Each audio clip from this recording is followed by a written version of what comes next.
I'm live. Oops, am I live? I'm live. Um, Tonight we're continuing our reading of Welcome to Dead House, an R.L. Stine Goosebumps book. Chapter 6.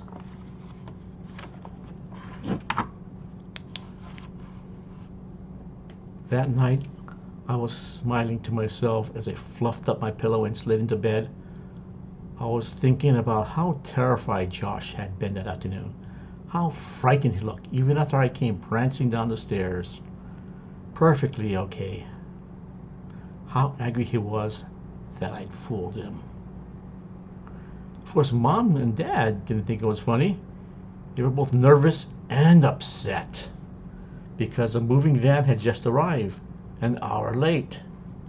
They forced Josh and me to call a truce. No more scaring each other. It's hard not to get scared in this creepy old place, Josh muttered. But we reluctantly agreed not to play any more jokes on each other if we could possibly help it. The men, complaining about the rain, started carrying in all of our furniture. Josh and I helped show them where we wanted stuff in our rooms. They dropped my dresses on the stairs, but it only got a small scratch.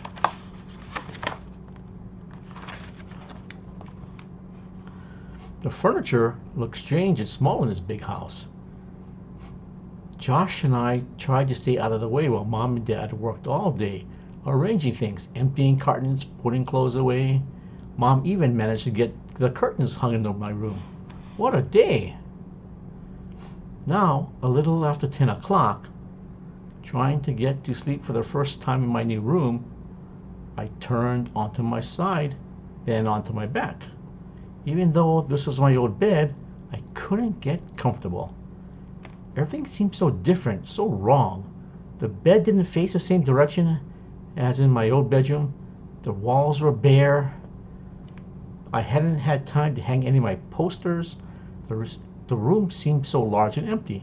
The shadows seemed so much darker. My back started to itch and then suddenly felt itchy all over.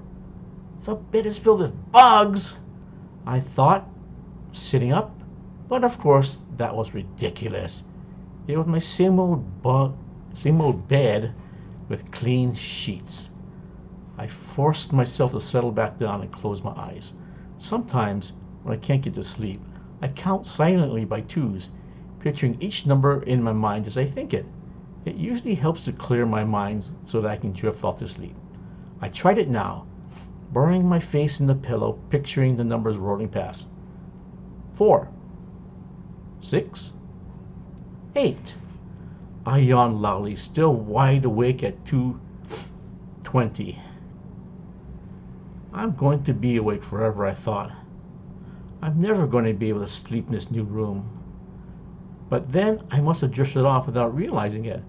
I don't know how long I slept, an hour or two at the most. It was a light, uncomfortable sleep. Then something woke me. I sat straight up, startled. Despite the heat of the room, I felt cold all over. Looking down to the end of the bed, I saw that I had kicked off the sheet and light blanket. With a groan, I reached down for them, but then froze. I heard whispers. Someone was whispering across the room. Who? Who's there? My voice was a whisper, too tiny and frightened. I grabbed my covers and pulled them up to my chin. I heard more whispers. The light came into focus as my eyes adjusted to the dim light. What did I say? The room came into focus as my eyes adjusted to the dim light. The curtains, the long sheer curtains from my old room that my mother had hung that afternoon, were fluttering at the window. So that explained the whispers. The billowing curtains must have woken me up. A soft gray light floating in from outside. The curtains cast moving shadows onto the foot of my bed. Yawning, I stretched and climbed out of bed. I felt chilled all over as I crept across the wooden floor to close the window. As I came near, the curtains stopped billowing and floated back into place. I pushed them aside and reached out to close the window. "Oh!" I uttered a small cry when I realized that the window was closed. How could the curtains flutter like that when the window was closed? I stood there for a while, staring out at the grays of the night. There wasn't much of a draft. The window seemed pretty airtight. Had I imagined the curtains billowing? Or were my eyes playing tricks on me? Yawning, I hurried back through the strange shadows to my bed and pulled the covers up as high as they would go. "Amanda, stop scaring yourself," I scolded. When I fell back to sleep a few minutes later, I had the ugliest, most terrifying dream. I dreamed that we were all dead. Mom, Dad, Josh, and me. What? At first, I saw us sitting around the dinner table in the new dining room. The room was very bright, so bright I couldn't see our faces very well. They were just a bright white blur. Then slowly, everything came into focus, and I could see that beneath our hair, we had no faces. Our skin was gone, and only our green-gray skulls were left. Bits of flesh clung to my bony cheeks. There were only deep, black sockets where my eyes had been. The four of us, all dead, sat eating in silence. Our dinner plates, I saw, were filled with small bones. A big platter in the center of the table was piled high with gray-green bones, human-looking bones.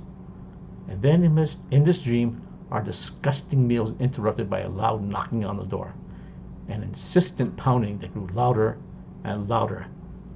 It was Kathy, my friend from back home. I could see her at our front door, pounding on it with both fists. I wanted to go answer the door. I wanted to run from the dining room and pull open the door and greet Kathy. I wanted to talk to Kathy.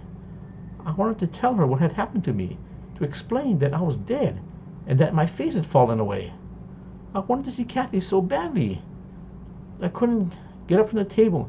I tried and tried, but I couldn't get up. The pounding on the door grew louder and louder until it was deafening. But I just sat there with my gruesome family, picking up bones from my dinner plate and eating them. I woke with a start, the horror of the dream still with me. I could still hear the pounding of my ears. I shook my head, trying to chase the dream away.